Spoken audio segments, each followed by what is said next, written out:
Hello guys, magandang tanghali. Ito pala yung update namin sa paggawa ng kisame. Ayan no. So dapat bago kayo mag-layout, lupit ng kasama ko Ganyan ko. Oh, lupit yan no.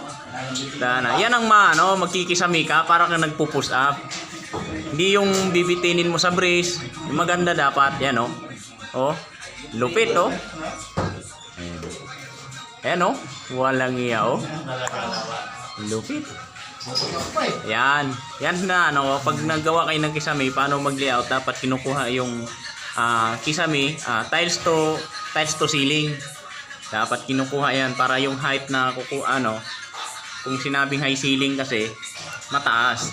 So mas maganda siya, komportable siya. So ayan yung electrical ko naman medyo magulo pa kunti yan. Ayusin pa namin yan ng bago namin kisame yan ng maayos kasi wala kaming patungan nung nakaraan Yan, tapos na. Yan kita niyo yung kasama ko nagpo-push up. Malupit.